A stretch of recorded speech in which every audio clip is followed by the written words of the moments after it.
आपका खैर मकदम है। बीजेपी जम्मू कश्मीर के तर्जुमान एडवोकेट सुनील सेठी का कहना है कि बीजेपी युवा राजपूत सभा समेत तमाम तंजीमों के लिए बहुत ज्यादा एहतराम रखती है।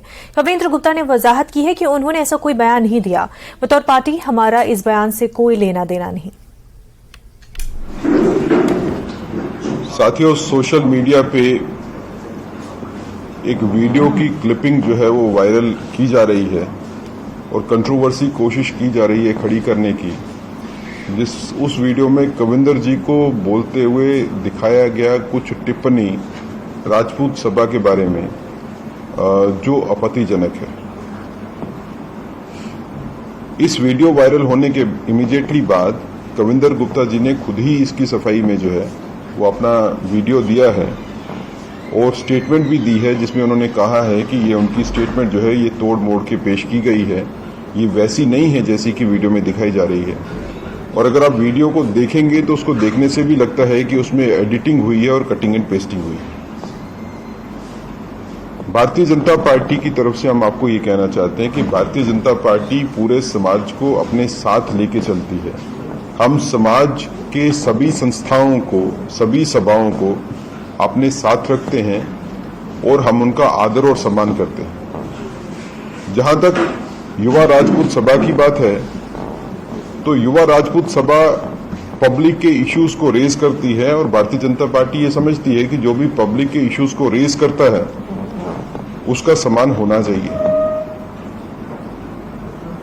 युवा राजपूत सभा भारतीय जनता पार्टी से कोई दूर नहीं है।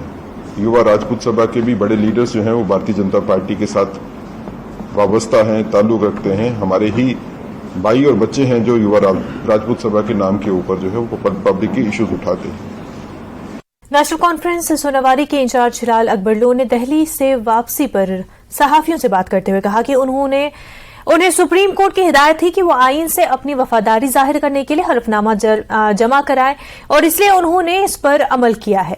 मुखालिफ लीडरों की राय पर रद्द-ए-अमल जाहिर करते हुए जिन्होंने नेशनल कॉन्फ्रेंस के लिए अपनी कौमियत साबित करने को शर्मनाक करार दिया था, हिलालो ने कहा कि इसमें कोई हर्ज नहीं है।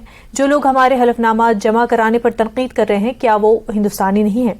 ये अदालत का हुक्म था और हमने इस पर अमल किया। उन्होंने कहा कि उनके वालिद और रुकन असेंबली अकबर लोन पहले ही हलफ उठा चुके हैं।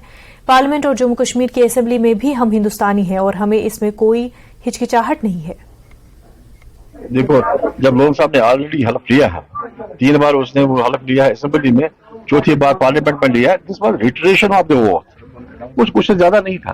That was रिटरेशन of the oath. अब सुप्रीम कोर्ट की डायरेक्शन थी कि आप एफिडेविट फाइल करिएगा, हमने फाइल किया, वी फॉलो दैट डायरेक्शन हमने फॉलो की। लेकिन जो आप तनकीद, इसमें तनकीद कहां से आ गई? उनसे पूछेगा जो हमें तनकीद का निशाना बनाए, उनसे पूछेगा कहां पे तनकीद है। अगर रिटरेशन ऑफ द ओथ है ये एफिडेविट जो है, अब उसमें तनकीद कैसे? वो हिंदुस्तानी नहीं है क्या जो हमें तनकीद का निशाना बना रहे हैं? साबिक